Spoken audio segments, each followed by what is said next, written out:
पलटू राम ने ऐसी पलटी मारी है कि इस पूरी राजनीति में फर्क हो गया। और वो खुशी भी हो, बात खुशी हो, आना चाहिए तो मोदी जी को ही है। खुश के आज हमें पता वो आने हैं तो वो आने ही है, खुशी नाली क्या बात इसके अंदर। कुछ बात बोल दो तो अभी 3-4 आ जाएंगे निकलने के लिए चिल्ला के, अरे ये फलाना टिमकाना। आप जानते, हम भी जानते, इतने समझदार सारे लोग यहाँ पर हैं, किस वजह से जीतेंगे वो। एक को दुख देगा, एक को सुख दोगे तो ये तो मतलब सही नहीं होता है। कौन से मुसलमान को बदनाम किया गया भाई? धर्म को लेकर चलते तो उस दिन सोचा जाना चाहिए ना, जिस दिन उन्होंने मंदिर का उद्घाटन किया। सबसे ज्यादा आरक्षण का फायदे तो मोमडन उठा रहे हैं। आप कैसे बता सकते हो? मुझे दिखा दो कहाँ आरक्षण मिला सबसे ज्यादा। हर बच्चों को राशन कार्ड में आपको सबसे ज्यादा राशन मिल रहा है। सरकारी सुविधा का सारी का लाभ आप ले रहे हो। तुम्हारे में यार 12-12 करके पीछे घूमते रहते हैं। तो अपने बल पे भाई करते हैं कि यानी कि सरकार के बदौलत ही करते हैं। क्या सरकार क्या इतना तो अपने आप हाथ पे चलाते हैं? सरकार तो खुद ही लूटती है लोगों से। करते हैं गांधीनगर के अंदर लोअर का काम। तो अभी सुना होगा जो इंडिया गठबंधन के नीतीश जी हैं, नीतीश बाबू जी ने इस्तीफा दिया है। जो इंडिया अलायंस की शुरुआत किए थे वही इस्तीफा देके जा रहे हैं। तो क्या लगता है विपक्ष बच पाएगा या विपक्ष को कोई फर्क पड़ेगा नीतीश जी के जाने से? बहुत फर्क पड़ेगा, बहुत फर्क पड़ता है। पलटू राम ने ऐसी पलटी मारी है कि इस पूरी राजनीति में फर्क हो गया। और वो खुशी भी हो, बात खुशी हो, आना चाहिए तो मोदी जी को ही है। मोदी जी आएंगे। 100% श्योर है आप, इतनी खुशी के साथ कह रहे हैं। अच्छा बताएंगे मोदी जी से इतना खुश क्यों है? खुश के आज हमें पता वो आने हैं तो वो आने ही है, खुशी नाली क्या बात इसके अंदर। ऐसा क्यों कह रहे हैं कि आने हैं? काम के अनुसार या लोगों के या जनता को देख के कह रहे हैं? अब देखो काम के हिसाब से लगाओगे तो वो तो हम सभी जानते हैं कि काम तो उन्होंने कुछ करा ही नहीं है, बस महंगाई की तरह, बस महंगाई बढ़ी है, हर जगह महंगाई। अभी कुछ बात बोल दो तो अभी 3-4 आ जाएंगे निकलने के लिए चिल्ला के, अरे ये फलाना टिमकाना। तो उससे कोई फायदा है नहीं। आप जानते, हम भी जानते, इतने समझदार सारे लोग यहाँ पर हैं, किस वजह से जीतेंगे वो। इनके पास बस एक ही मुद्दा है, राम राज्य, हिंदू को बस चूतिया बनाना, और कुछ है। मंदिर के मुद्दे को, बाकी मुद्दों को नहीं उठाया जा रहा। बाकी आप रोजगार के मुद्दे पर उन्होंने बात करी, किसी चीज के मुद्दे पर बात नहीं करी इन्होंने। इतने सारे देश में दंगे बरसात हुई, इतनी सारी वो हुई, क्या उसमें क्या हुआ था, किस जगह पर हुए थे? मणिपुर। हाँ, मणिपुर में कितना बुरा हादसा हुआ था, उसमें उन्होंने दिया कुछ भी नहीं करा। क्या करा उन्होंने? कुछ भी नहीं करा। जहाँ एक्शन लेना था वहाँ एक्शन नहीं लिया गया। कहीं नहीं लिया एक्शन, बस पब्लिक का चूतिया बनाना का, हाय मित्रों, मेरा मित्रों बस।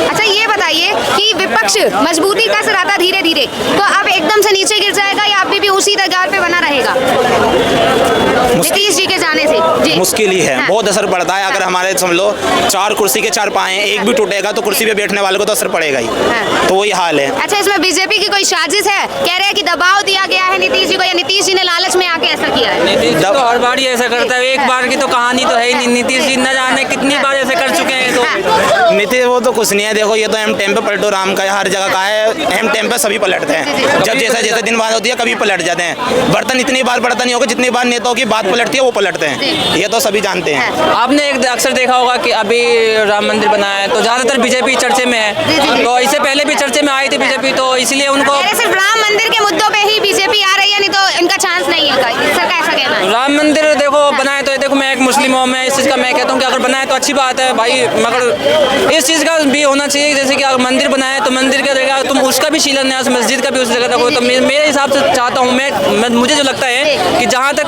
हिंदू का वोटिंग भी और मुस्लिम का वोटिंग उन्हें जुट के मिलेगा। क्योंकि एक काम अगर तुम चल रहे हो उनके साथ तो उनके साथ भी चलो। एक को दुख देगा, एक को सुख दोगे तो ये तो मतलब सही नहीं होता है। ये बिल्कुल एक धर्म के बारे में सोच रहे हैं, ऐसा कहना है क्या? जी हाँ, मैं बिल्कुल ये चीज़ को कहता हूँ कि क्योंकि ज़्यादातर मैंने देखा है कि मतलब एक धर्म को सबसे ज़्यादा टारगेट में भी लिया जाता है। अक्सर अपने धर्म को मतलब साथ में लेकर चलते हैं। तो मेरा कहने का मतलब जब शपथ लिया जाता है तो इस चीज़ को दिखाया जाता है, कहते हैं कि हम मतलब सबको साथ, सबकी बात मतलब सबके साथ सबका विकास करने की बात की गई। हाँ। तो मतलब वो चीज़ आपको नहीं लगता, वो चीज़ बिल्कुल नहीं दिखने का लगता है। मगर एक धर्म को लेकर चलते हैं अक्सर वो, मगर ये बिल्कुल अन्याय हुआ है। मगर इस चीज़ के मतलब बिल्कुल अलग मुस्लिम कम्युनिटी के साथ अन्याय हो रहा है, ऐसा कहना चाह रहे हैं क्या? मुस्लिम कम्युनिटी के साथ तो मतलब जो शुरू से ही इस चीज़ का सुप्रीम कोर्ट में आपको भी फैसला आया था कि मतलब वो ढांचों को तोड़ा गया था, हालांकि पहले मंदिर नहीं था। तो इस चीज़ को मैंने भी न्यूज़ से सुना, आई थिंक मैंने उनको भी तो जगह दी गई थी, तो आप कैसे कह रहे हैं सिर्फ एक धर्म के बारे में ही सोचा जा रहा है? तो उसके ऊपर अभी कोई यही चीज़ नहीं हुआ ना। मतलब अभी न्यूज़ में बना दिया कि मतलब वहाँ बन रहा है। अगर जब शिलान्यास रख दिया जाएगा उस चीज़ का तो लगता है कि हाँ बन सकता है। तो आप चाहते थे साथ में मस्जिद का भी कुछ किया जाता? हाँ, उसके साथ अगर उनका भी करता तो कितना खुशी होता है। ना एक को दुख होता, ना एक को मतलब वो होता है खुशी होता है। तो दोनों को एक साथ होता कितना अच्छा लगता है। धीरे धीरे काम होएगा। और क्या बोलते हैं, एक धर्म की बात करें तो सुविधाओं के मामले में ऐसा क्यों नहीं कहते? आरक्षण के मामले में ऐसा क्यों? तो आपको आपको ये भी तो देखना चाहिए, आरक्षण तो मुसलमानों का जो भी आरक्षण था सारा छीन लिया गया। तुम्हें ज्यादातर छीन लिया गया। कैसे कह रहे हैं कि आरक्षण? क्योंकि आपने योगी सरकार को देखो, योगी सरकार ने खुद बोला था कि जो मुस्लिम आरक्षण है उनको छीन के मतलब जो नीचे प्रजाति उन लोगों को दिया जाएगा आरक्षण। आपने खुद भी देखा होगा इस चीज में, आप एक मीडिया से। यूपी में देखा जाए तो समर्थन ज्यादातर मुस्लिम उनका ही कर रहे हैं, बीजेपी का और योगी जी का ही कर रहे हैं। अगर देखो योगी जी का करे तो अच्छी बात है, मैं तो ये कहना देखो, मगर अगर सबके साथ लेके चल रहा है तो अच्छी बात है, सपोर्ट करे तो अच्छी बात है, मैं तो यही कहना चाहूँगा। तो आप 2024 में किन्हें देखेंगे? जी देखो मैं तो देखो ना उनका हूँ, बस अपने आप का हूँ, खुद का हूँ। जो अच्छा चेहरा लगा, जो अच्छा दिखेगा वही हो, अच्छा होगा, वो वोटिंग उसे ही करेंगे। बस काम नहीं देखेंगे, चेहरा देखेंगे। चेहरा ही दिखना, चेहरा भी होना चाहिए, उसके साथ साथ काम भी तो दिखना चाहिए। मतलब देखो आप एक धर्म को टारगेट करो, दूसरे धर्म को लेकर साथ चल रहे हो, तो ये चीज़ बिल्कुल भी खराब, मतलब इस चीज़ के खिलाफ है हम। बीजेपी एक धर्म को टारगेट कर रही है क्या सर? नहीं जी नहीं। कह रहे हैं सर का कहना सिर्फ एक धर्म के बारे में ही सोच रही है। नहीं, झूठ है। अच्छा तो आपने वही चीज़ तो हमें दिखा दो ना कि क्या नाम है, कहाँ पे ऐसी कोई चीज़ ऐसे दिखा दो जहाँ पे मतलब मुसलमान को बदनाम ना किया गया हो।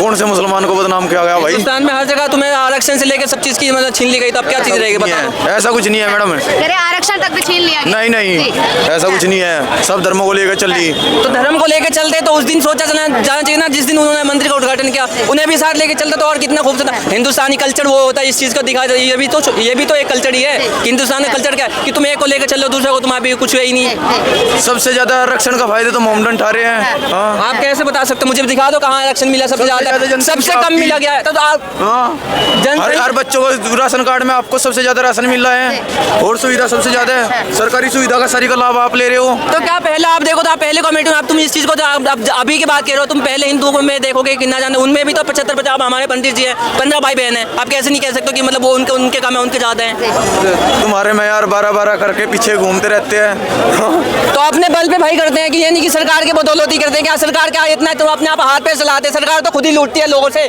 चला गया बेशुरा कहीं का। अच्छा बीजेपी सरकार लूट रही है क्या? तो खुद लूट रही है, बीजेपी से जीएसटी से लेकर हर चीज़ से लूटती जा रही है। क्या बचा है हम सबके बीच? जो भी चीज़ हर चीज़ पे टैक्स लिया जा रहा है, जी। को क्या चीज़ पे नहीं छोड़ा बता दो। परिवर्तन चाहते हैं फिर? परिवर्तन मैम देखो, परिवर्तन के लिए ऐसा कुछ नहीं, हम इसके बारे में नहीं कहना चाहते बिल्कुल भी।